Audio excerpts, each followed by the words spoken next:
Hi students, now coming to the last part of a 5-part series of the reproductive system. The last part is really short. We are just going to look through sexually transmitted diseases, STDs, or sexually transmitted infections, STIs. Okay, so they just have different terminologies as in biology, but they do mean the same thing. Diseases and STI infections, they are the same thing. So it's categorized into two, bacteria and viruses.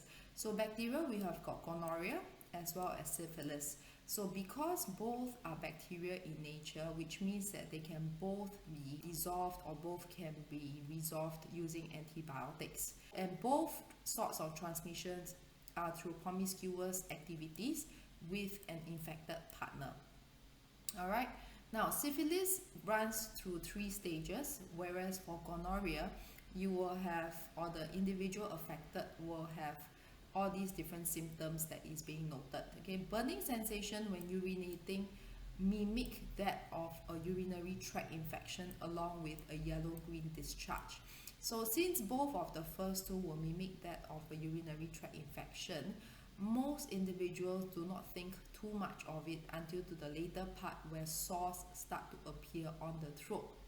Okay, one bad thing about this is that it can be passed on to the child during childbirth, in which case the child, the baby themselves will have to undertake a large amount of antibiotics. Okay, if gonorrhea bacterial infections worsen, it can also cause infertility. Okay. Similarly, for syphilis, it can pass on to the child as well.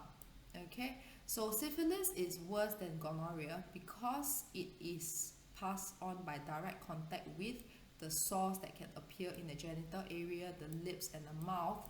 So which means even simple things like kissing, it can pass on the bacteria itself.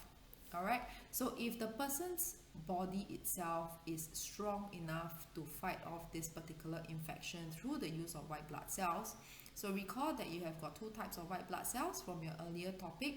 You have got your ability to actually ingest the bacteria. You also have the ability to produce antibodies to fight this particular bacteria. So in which this case, it will just be stage 1, whereby it can disappear without treatment and the person will just think probably that he or she had a cold sore. Okay. Now stages 2 and 3, 3 is of course the worst, in which it can even lead to death. Alright. Now for virus is one of the hardest one. It's also called the human immunodeficiency virus, HIV. So in HIV itself, it will destroy the person's immune system because it causes the immune system. Immuno means immune, deficiency means to be deficient. So once the immune system gets deficient, the amount of white blood cells the individual has will also start to drop. So which means the individual is unable to prevent simple conditions such as flu, etc., and are very highly likely to get other infectious diseases. So therefore, this person will experience simple symptoms that one can brush off as though like they have got flu, a common cold, until the symptoms worsen to the point whereby there is excessive weight loss, loss of appetite, and diarrhea. Okay, so if the symptoms worsen way too much and the concentration of the HIV virus load in the body increases, eventually it develops into the last stage, which is what is called AIDS. Okay, and this is an acquired immune deficiency syndrome. Acquired meaning to say that it was developed over time, and immune deficiency means it is deficient in the immune system. Okay, so this happens due to several reasons. Of course, as always, there is promiscuous activities with an infected partner. Blood transfusion in certain countries can also take place.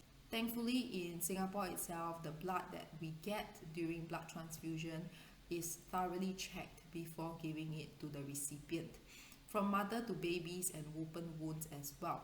Okay, now for the HIV virus, it dies off very fast upon exposure to the atmosphere, so which means it is definitely not transmitted by simple sharing of utensils, insect bites, public toilets, hugging, etc. It has to be a blood-to-blood relation or activity that allows it to be transmitted. Okay, so how does one prevent contraction of STIs? As you can see, the recurring theme is always promiscuous activity. So by refraining from drug abuse, refraining from promiscuous activities, one can also prevent from contracting STIs. And of course, the easiest one or the safest one is complete abstinence. That's the end of the 5-part lecture. So remember, as I said at the beginning, you are supposed to look through each and every component of this entire topic itself because it is rather broad, and in terms of summary, there isn't really any summary, as you will have to understand the anatomy, the uses of the anatomy, which is essentially what it is being summarized in the notes itself. Thank you.